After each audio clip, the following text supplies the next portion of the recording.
사도행전 4장 1절에서 12절 말씀입니다. 사도행전 4장 1절에서 12절 말씀 우리 같이 함께 읽겠습니다. 사도들이 백성에게 말할 때에 제사장들과 성전 맡은 자와 사두개인들이 이르러 예수 안에 죽은 자의 부활이 있다고 백성을 가르치고 전함을 싫어하여 그들을 잡음에 날이 이미 저물었으므로 이튿날까지 가두었으나 말씀을 들은 사람 중에 믿는 자가 많으니 남자의 수가 약 5천이나 되었더라.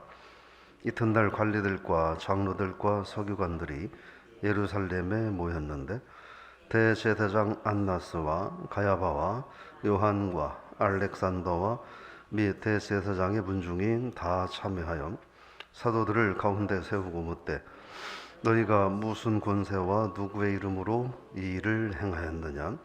이에 베드로가 성령이 충만하여 이르되 백성의 관리들과 장로들아, 이 사람이 어떻게 구원을 받았느냐고 오늘 우리에게 질문한다면 너희와 모든 이스라엘 백성들은 알라.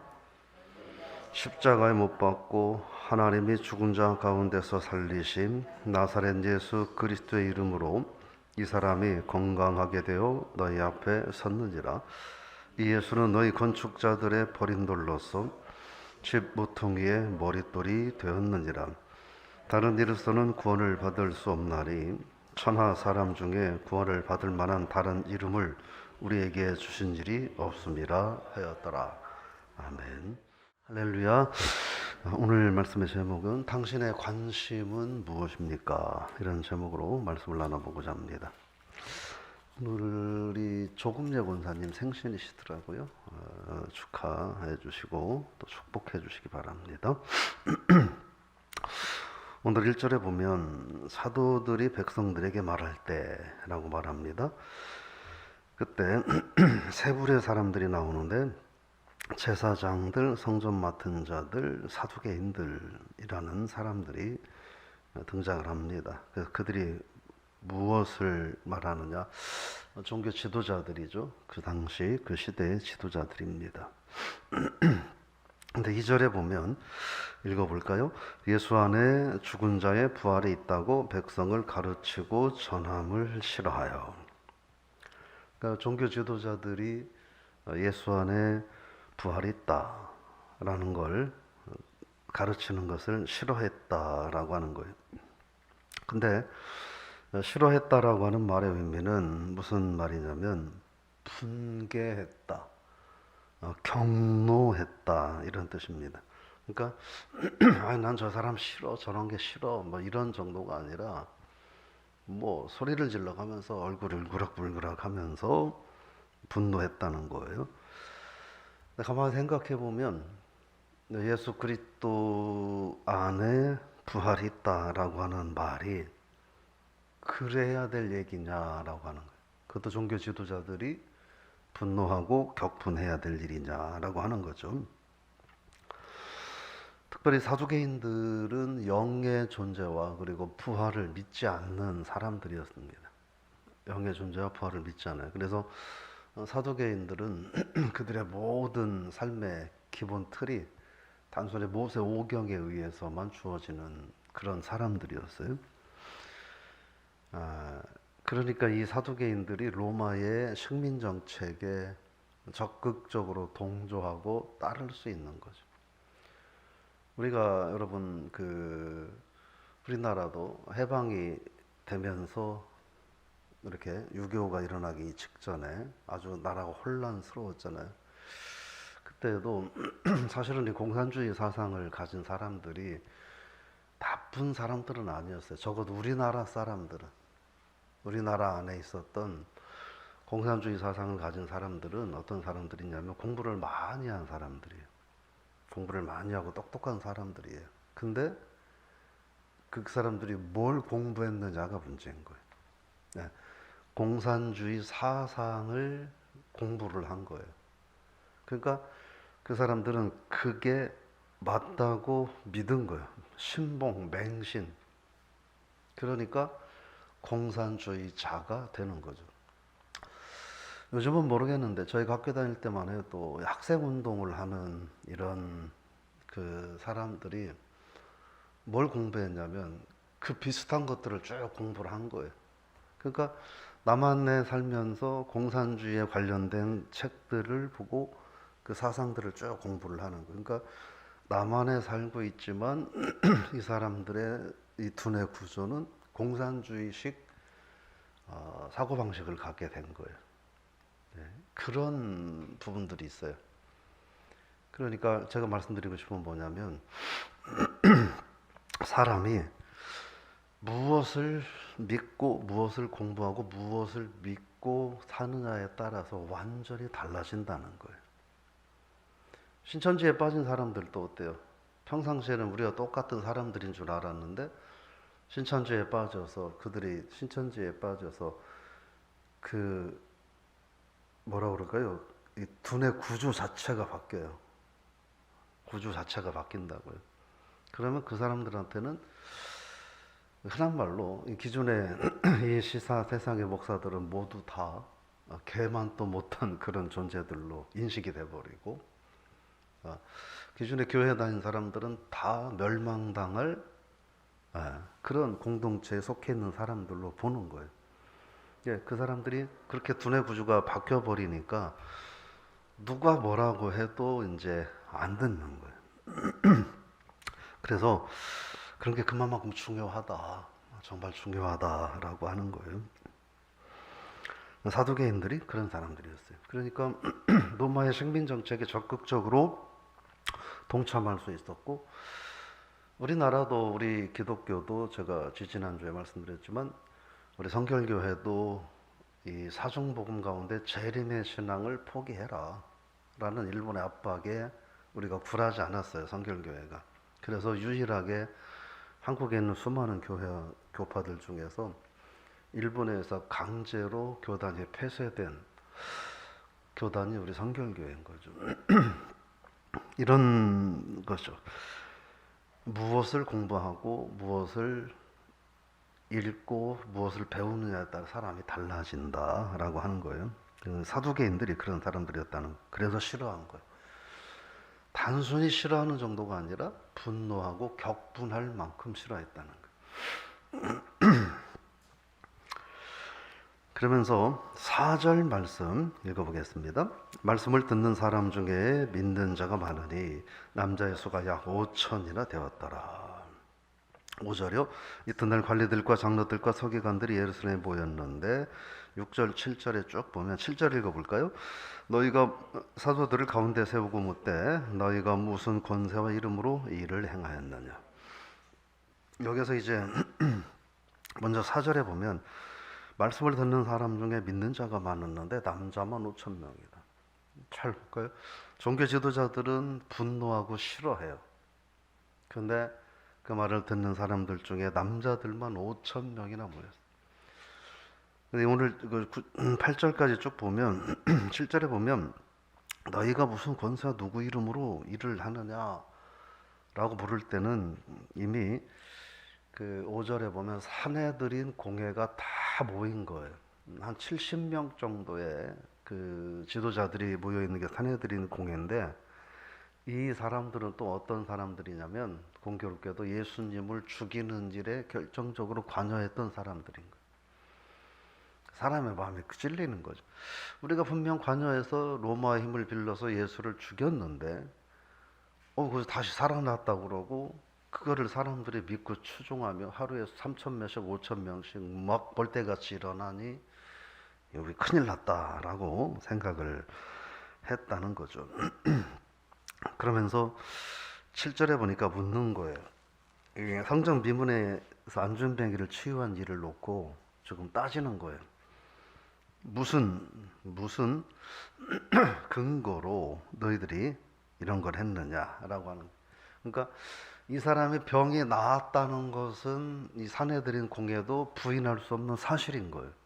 근데 그 일을 가지고 예수가 부활했기 때문이라고 말을 하니 예수가 부활했다는 얘기는 듣기 싫은데, 근데 그게 이 안준뱅이를 고쳤기 때문이라는 거예요.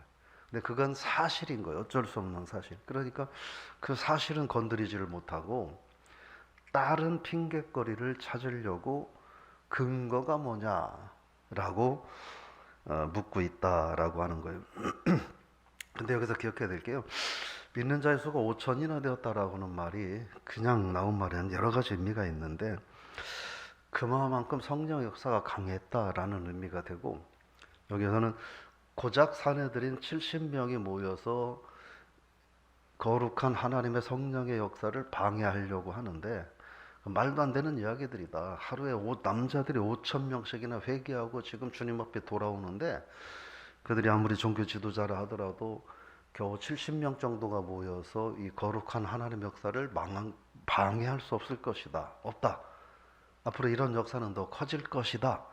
라는 말을 하고 있다고 볼 수 있습니다. 그러면서 9절 말씀입니다. 읽어보겠습니다. 만일 병자에게 행한 착한 일에 대하여 이 사람이 어떻게 구원을 받았냐고 오늘 우리에게 묻는다면, 사내들이 지금 이 성전 민문의 환자를 고친 걸 가지고 이제 문제를 삼아서 이 복음 전파를 방해하려고 하는데 베드로가 그걸 알고 있는 거예요. 그래서 사내들이니 이 문제를 가지고 판결을 하기 전에 베드로가 먼저 결정을 내려버려요. 뭐라고 말하냐면 이 환자를 고친 것은 착한 일이다 라고 정의를 해버려요. 이게 나쁜 일이라면 너희들이 문제 삼아도 되는데 병자를 고친 일이 착한 일이라는 거예요. 착한 일이라고 하는 말은 친절하고 의롭고 선한 행위라는 거예요. 사내들이는 지금 그거를 문제 삼아서 예수를 죽인 것처럼 또 문제를 삼으려고 하는데 미리 베드로가 착한 일이다 라고 정의를 해버리므로 사내들인 공회가 이 문제에 트집 잡는 것이 옳지 않음을 말하고 있다 하는 걸 볼 수가 있습니다. 그러면서 너희들이 묻느냐? 대답해 주겠다. 이 사람이 어떻게 나면서부터 걷지 못했는데 이렇게 멀쩡하게 걸어 다녀서 이렇게 된 거냐고 묻는다면 내가 대답하겠다. 바로 너희들이 십자가에서 못 박아 죽인, 그러나 죽음 권세 이기시고 부활하신 예수 그리스도 그분의 이름으로 이 사람이 걷게 된 것이다 라고 말을 하는 거죠. 너희들은 모퉁이 돌로, 즉 쓰다 남은 돌로 그냥 집을 짓다가 던져버린 돌인데, 그런데 그 돌이 그런 돌이 아니라 기초석이 되었다. 이렇게 말을 하고 있는 겁니다. 예수 그리스도의 진정한 하나님의 아들 되심을 선포한다 하는 거죠. 그래서 오늘 제목을 관심이 뭐냐라고 하는 제목을 잡아봤는데, 종교 지도자들의 관심은 자기들의 기득권을 유지하는 거였어요. 그리고 자기들이 옳다 여기는 것들만 유지하고 그거를 지켜내려고 하는 거였어요. 그게 결코 옳은 것이 아니고 올바른 것이 아닌데 그걸 지켜내기 위해서 또 자기들의 기득권을 유지하기 위해서 하나님의 아들 예수 그리스도를 십자가에 못 박아 죽이는 일도 서슴지 않았고, 그러나 사망에서 이기고 부활하신 부활의 권능을 전하는 또 그의 제자들의 복음 증거도 듣기 싫어했고, 근데 이 모든 것이 관심이 어디에 있느냐에 따라 달라진다. 베드로는 오늘 사내들인 공회 앞에서 당당하게 말하는 거예요. 우리가 사내들인 공회 그렇게 생각하면 돼요. 이렇게 어디 가면 이렇게 공연장 같은 데 가면 반원으로 이렇게 계단 만들어 놓고 사람들이 쭉 앉아 있게 하고 앞에 사람이 서도록 돼 있잖아요. 그거 생각하면 돼요. 반원으로 이렇게 만들어 놓고 거기에 사내들인 공회원들이 쫙 둘러앉고 그 한 가운데에 사람을 세워놓고 위에서 이렇게 내려다보면서 고압적인 자세로 묻는 거예요. 신문하는 거죠. 위축될 수 있는 이런 자리였는데도 베드로는 당당하게 너희가 죽인 예수, 나사렛 예수 그리스도의 이름으로 이 일들을 행하였다. 너희들은 예수를 버렸으나 하나님이 그를 살리셨다. 이렇게 당당하게 말을 하는 거예요. 관심이 어디냐라고 하는 걸 좀 생각을 해봐요. 여러분, 오늘도 저 여러분들이 어떤 관심, 어디에 관심을 두고 사느냐에 따라서 우리의 삶은 달라질 겁니다. 우리의 언어도 달라질 거예요. 우리가 가는 곳도 달라질 겁니다. 우리가 먹는 것도 달라지고 생각하는 것도 달라질 거예요. 오늘 저 여러분들의 관심이 예수 그리스도를 향하여 저 여러분들의 관심이 생겨날 수 있기를 주의 이름으로 부탁을 드리며 축복합니다. 우리 관심이 세상 것에만 관심이 있으면 예수에게는 관심이 없어지게 돼요. 그죠? 당연한 거예요. 내 건강에만 관심이 있으면 하나님 앞에 기도하고 예배하고 하나님 기뻐하는 사명 감당하는 일에는 관심이 없게 되는 거예요. 그래서 시간이 남고 에너지가 남고 여건이 되면 내 건강만 세우기 위해서 노력할 거예요. 그러나 우리가 주님 복음 증거에 관심이 있으면 오늘 베드로와 다른 사도들 같이 목숨의 위협을 겪는다 하더라도 이것이 관심 있고 기뻐하는 일이기 때문에 주저하지 않고 당당하게 말할 수 있다라고 하는 거죠. 오늘 다시 한번 우리들의 관심이 어디에 있어야 할까? 물론 그렇다고 여러분들 모두가 다 복음 전하는 일에 관심이 있어서 직장에 나가지 않고 아침에 또 식구들 밥 헤매기지 않고 아침부터 나와서 그렇게 할 수는 없겠죠. 그러나 우리들의 관심을 어디에다 두고 있는가는 중요하다. 그래서 직장 안에서 일을 하면서도 내 관심이 예수 그리스도 그분의 부활과 다시 오심에 있다고 한다면 알지 못하는 자들에게 그 사실을 우리는 직간접적으로 전하며 살게 될 것이다 하는 거예요. 오늘 하루 우리가 주님을 어떤 마음으로 바라보는가, 그리고 주님을 우리가 세상을 어떤 눈으로 보는가, 어떤 관심으로 보는가, 그 관점에 따라서 많은 게 달라질 수 있다. 돈이 있고 없고, 건강이 있고 없고, 시간이 있고 없고의 문제는 아니다. 관심이 있고 없고의 문제이다 라는 사실을 기억하고, 오늘 저 여러분들의 관심이 예수 그리스도께 또 주님 살아계심을 증거하는 일에 저 여러분들의 관심이 한 번에 180도 바뀌겠습니까? 그러건 어려울 거예요. 그러나 조금씩 우리들의 관심이 주님께로 향하는 그런 복된 한 달 되시기를 제 이름으로 부탁을 드리며 축원합니다. 하나님 아버지, 오늘 우리가 그리스도의 부활과 다시 사심을 증언하는 일을 싫어하는 자들이 있었음을 알고, 그러나 목숨 걸고 그 복음을 증거하는 자들도 있었음을 압니다. 동일한 사건을 놓고 동일한 상황을 놓고 행동이 전혀 다르게 나타나는 것은 관심의 문제였고, 그것은 믿음의 문제였음을 저희들은 압니다. 오늘 하루 우리가 어떤 무엇에, 무슨 일에, 어떤 삶에 관심을 두고 살아야 할런지 하나님 저희들에게 은혜를 더하여 주옵소서.